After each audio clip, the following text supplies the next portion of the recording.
So I want to take a quick minute. Can't help myself. I really can't help myself. And so I would encourage you guys, if you do not already, just for the sake of a heads up as to what's going on and how crazy things are right now. I want to share a tweet from President Trump calling for stimulus.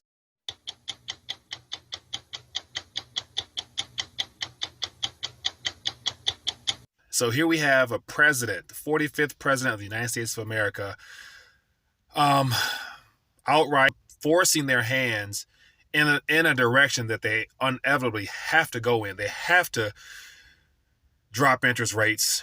They have to officially begin stimulating. And then just from this tweet in and of itself, I encourage you guys to read it fully for yourself. I'll put the link down below. But it's one of them things where we have a president calling for lower rates and stimulus outright, saying that Germany is winning. Germany, aka our competition, they're getting paid to borrow. So basically what he's saying is it's better for the governments to borrow and not have to pay back as much because of the whole negative aspect of things. And so the government gets off on the hook.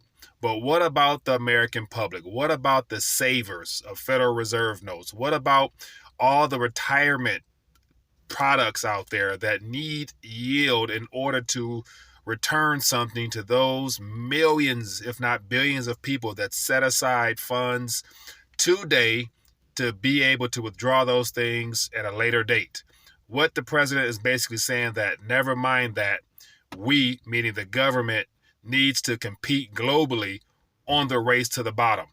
And so just throwing out the words, stimulate. My thought is the president aware that the current repo situation is a form of stimulus in and of itself?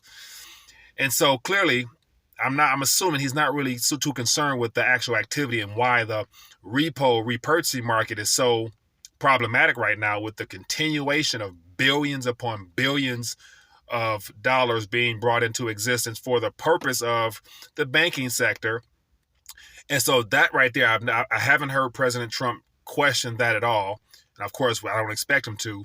But then to dive even further to the whole repo situation, what I've been kind of just coming to possible conclusion, or just trying to put together the pieces of this puzzle, knowing that the LIBOR situation is basically coming to an end. There's a year before LIBOR, as it's currently set up now, which is the interbank exchange rates amongst all globally systemic important banks, how they benchmark their borrowing costs amongst each other, those figures are gone. So every country with their own globally systemic important banks have to come up with their own way of measuring borrowing costs amongst banks overnight and things of that nature with those type of products.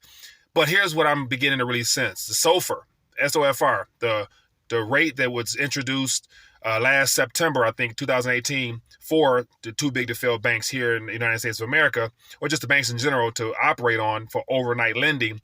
SOFR is not working, obviously, because we have the Federal Reserve that's supposed to just more so oversee interbank operations amongst them lending to each other.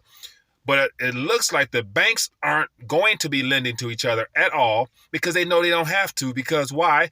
The Federal Reserve will be there to take care of them in regards to providing whatever is needed to meet whatever obligations that are really needed.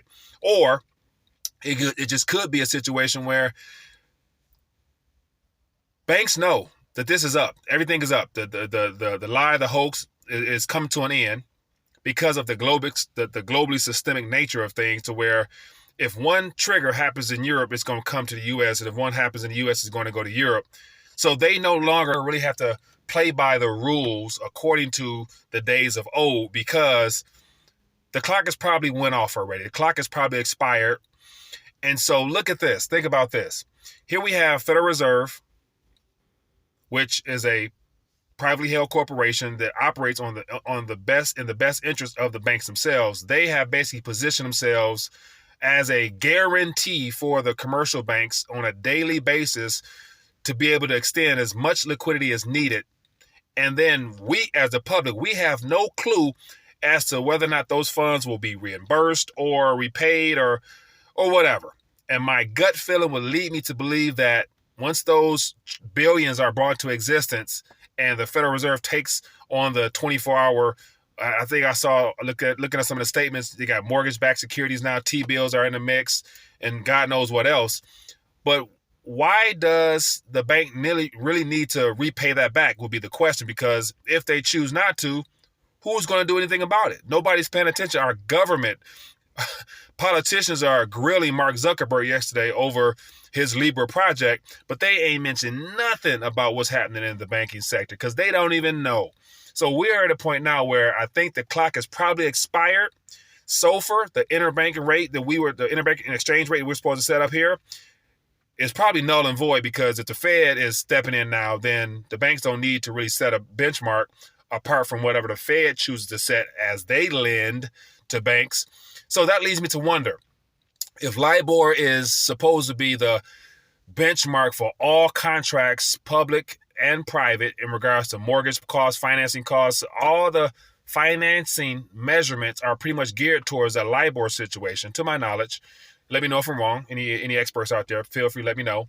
But if SOFR is not working, and that's supposed to be the replacement for LIBOR just within our own country, then that probably tells me that when it comes to mortgages and all the financial aspects moving forward, if SOFR doesn't work for the banks to do their business, will it work for the public? Will they be able to roll that thing out and it be a reliable benchmark set in the banking sector?